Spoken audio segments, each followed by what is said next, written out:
I think that was a good outing, so we'll go ahead and head back at the balance rock.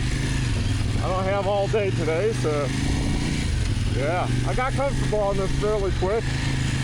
I mean, obviously you need to put a lot more miles on it than 12 miles to be real comfortable, but it's yeah, it seems like the suspension is pretty good. I like it. It seems, well, a lot plusher than on a two-stroke, so I'm going faster over stuff. I feel more comfortable.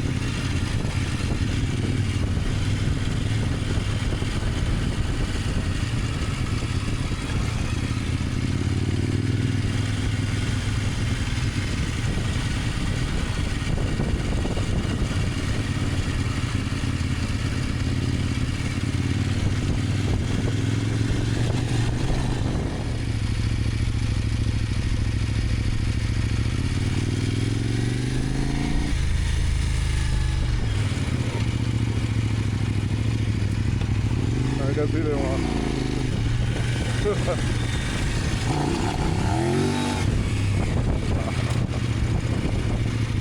I was hoping he'd stop, but he was like, nah. I was like, okay.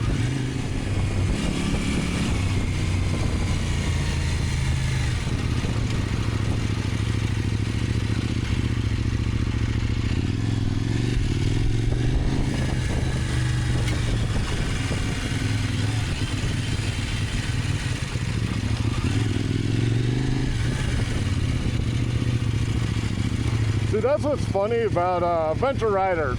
They like to prairie dog, is what I call it. They all stand in, no matter how like smooth it is and how slow they're going. Like I'm sitting and I'm, you know, going 20, 30. Like, yeah, I stand if it gets really rough, like over the bumpy stuff as I was coming up, but you don't really need to stand on most of this, you know?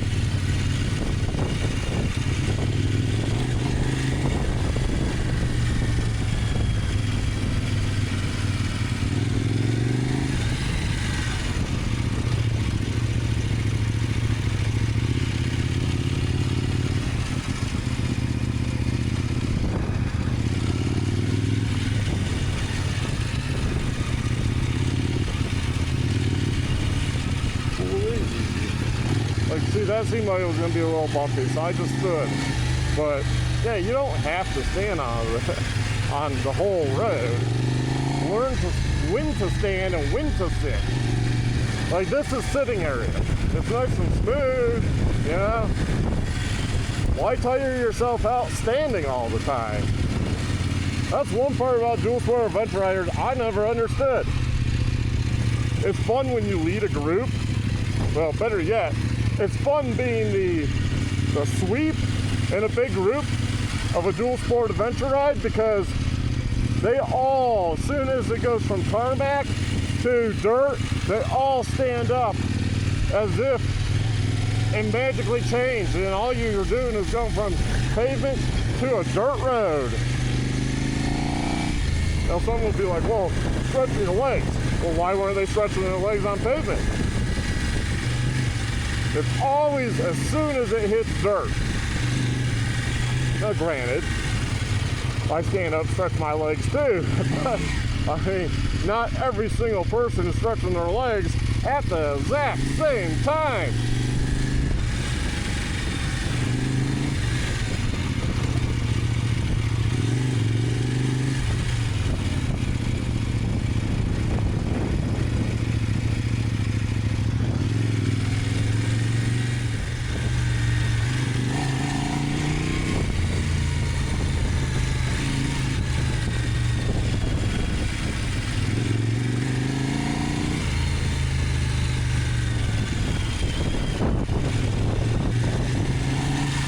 Okay, here we are, the pump that I went over going up.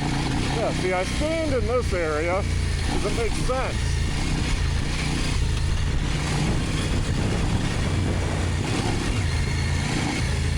But this is smooth. Why would I stand going through all this?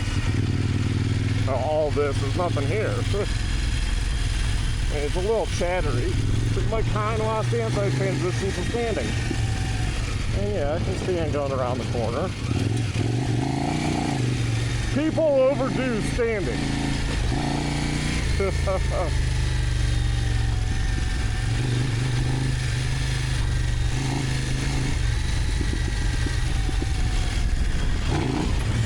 Give gas to jump over, preload go down, and then the gas at the right time go up and over.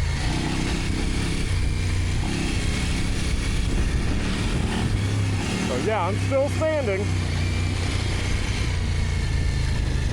I mean, if you're riding really aggressive, yeah, I guess that it makes sense. But if you're just putzing like that guy was, there's no point to stand where he was standing. Zero zip.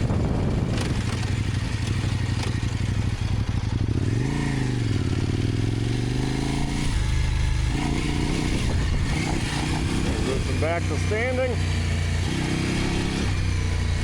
And I said a lot of times, hey, you don't look as intimidating to people. You come down more their level.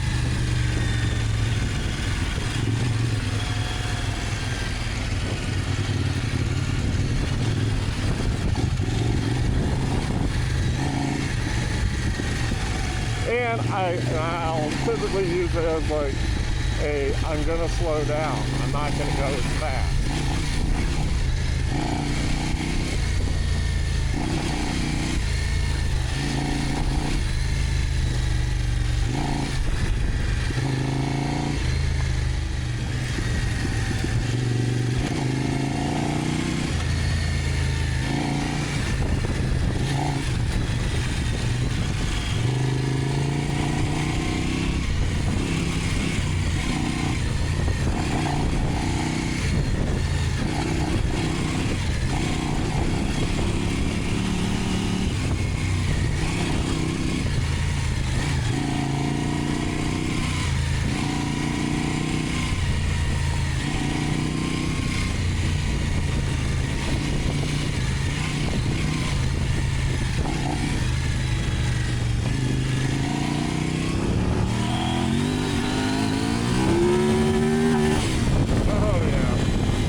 Keep the red line down. Oh, that was awesome.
That was a very good first ride.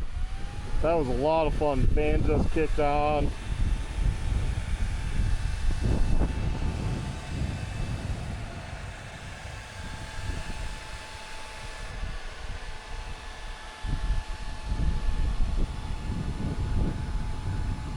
Hey everybody. Well, that first ride, I figure I would add this in the video. It's the next day, and that first ride, what do I think of the Kove 800x rally?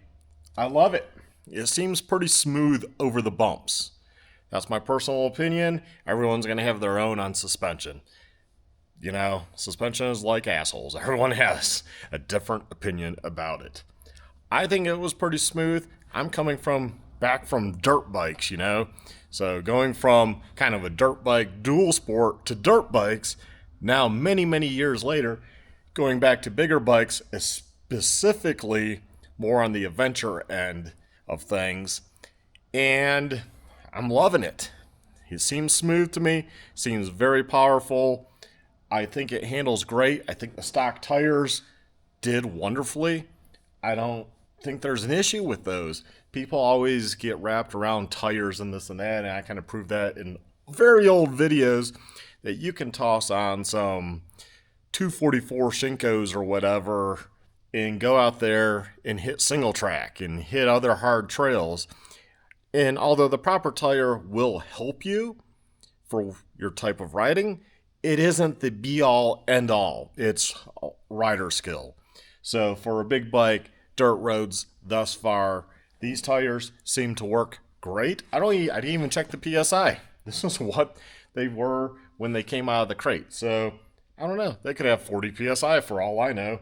They seemed kind of hard. Obviously, I'm not used to that because I run 0 to maybe 5 PSI in the rear and like 5 to 8 PSI in the front on my dirt bike with a tubeless setup. Anyways, like I said, tires seem to work great. They seem to be fine on the road thus far. I need to put more miles on it. I'll have more road videos. I'll probably have to go back to, if I want to motovlog, a mic setup so you can hear me over wind noise and all that good stuff for talking. I have all the equipment. I used to do motovlogging, so not a big deal. I just have to get back into doing that. What else? What else with this bike? Well, I think for me, I'm 5'11", 5'10", somewhere in there. I think I've shrunk a little bit. I used to pick 5'11", probably like 5'10" now because I kind of slouch. But if I'm proper posture and stuff, I'm probably 5'11" still. The position for me works. Now my feet are 9.5, so I guess nowadays I have smaller feet than a lot of people because so many people I run into have like size 13. I'm like, holy shit. But I have 9.5s. 9.5 seems to work great with the foot pegs. This is what I'm showing you. Some people say their heel hits there. Maybe my heel was rubbing on the heat shield. I don't know for sure, but I didn't really feel it. I don't see marks on it. So I think I was fine there. I think this was fine for me for length. So 9.5, that seems to be fine. Obviously, your mileage may vary depending on your foot. I am clearly going to be testing this bike in a wide range of trails, right? Because luckily here in Colorado, you know, we have lots of pavement, like everywhere. We have graded roads, like I would say pretty much any state. Then we have roads that are like county roads, but they can be very difficult. They can be a county road that is like Mosquito Pass that goes from Alma, which is on the Fairplay, Colorado side, over to Leadville. And that, although it's a county road, is pretty dang rough. And that one is pretty rough for, I would say, your new adventure rider. So there's stuff like that. I don't think I can hit it this year, but when we're coming in spring and when that's all back open next year, I will be hitting that type of terrain to show you like how I do. And it's really how I do, and I would say I'm probably above average rider, especially bringing over a lot of the dirt bike skills and enduro skills back into this type of riding. Back in the day, Kawasaki loaned us a 2013 KLR 650, and I made it over in 30 minutes. It wasn't a big deal, and I was way in front of the group that I was leading that were also on KLR 650s and other large type dual sport and adventure bikes. So it can be done. I'm older, I'm wiser. Will I be going that fast? Who the heck knows? But I will bring you videos like that. I'll bring you videos of this on ATV trails. I think this will eat up your typical Colorado ATV trail with no problem, but that's a wide range of difficulty. You can have really rough ATV trails and you can have really smooth ATV trails. So we will see. Of course, I'm going to bring you some single track. I'm going to pick and choose what type of single track because I'm not going to be Chris Birch out here beating up my bike. Now, if Kove wants to sponsor me on parts and stuff, then sure, I'm game for anything. But I bought this bike with my own money. We'll be talking about insurance and all that, which also mileage may vary for you because we could live in the same house, same age, and everything, and we each would have a different quote from the same insurance carrier. It's just crazy how that works. So I'll go over that. I didn't think it was that badly priced for a brand new bike, really, for insurance, for my age, what have you. So, I'll be bringing you that information. I'll be bringing you on various parts I get for this bike, which I'm lining up. So I will be working with companies to showcase various parts. Now, sponsorships, I've talked about this in the past, can mean anything from a free bike, which this was not, to 20% off, 50% off, 60% off. It can vary, right? So sponsorships can mean anything. So I am planning to work with some companies to bring you some products and various products to review, showcase, and have on here for the long haul to showcase longevity. I like owning my bikes a long time, and I want to bring you videos showcasing this over a long time. Not just like, hey, I bought this bike, I'm riding for 6 months, and here it is, it's an awesome bike. No, how's this bike in 5 years? Hopefully Kove is still around, still going, have made a lot of improvements, and I can say, hey, this bike, a 2026, was awesome. And that train is damn annoying. It is really honking today. They don't usually blast the horn that much. So if you can hear that in the video, I'm sorry. But the same with the products, whether it's skid plate or whatever, luggage system or luggage racks, like, how does that work? How is that better than the competition? And does it last? That's the most important thing when you're spending your hard-earned money on $400, $500, $800 for luggage or whatever it might be, various parts and ranges. That's a lot of money, especially in the adventure bike arena. They like to charge a lot of money. So how do those parts hold up over time? So hopefully you enjoyed the ride video. Hopefully you enjoyed this little bit of added ending to it to show you an awesome bike that I would not have bought this with my own money to review if I didn't believe in it. That's what's nice about having a YouTube channel. I do it for the fun of it. I don't do it for the income. There's not much income in it. There's a little bit. It pays for this and that, typically gas and a little few odd and ends. I mean, unless you're a huge channel, yeah, I make a little bit of money. It takes a lot of time, so I don't really make the money for the amount of time I put into various things. And I've done reviews in the past of a Beta 500 RRS and a Beta 125 RRS and well, way back before I really did the videos. I have a few videos on the KLR 650 and what have you. I'm hoping to get more into the review side of bikes because I like riding different bikes. I like bringing you that stuff, but that takes a lot of money. That takes a lot of work. And I like doing it for long term because who cares what the bike feels like, a week of a loaner. I mean, all bikes are going to be awesome. I'm going to be like, yeah, this bike's great. I've only had it for a week, but maybe it breaks down in 6 months or a year. And that's kind of unfortunate for companies like Kove or whoever because I'm going to be talking about it and hopefully it lasts. And hopefully it works great in the long run. And when we make modifications, we'll be bringing you those videos. And when I buy parts, I'll be bringing you those videos or gear or what have you. So you all take care. You stay well, stay safe. More importantly, get out there and ride.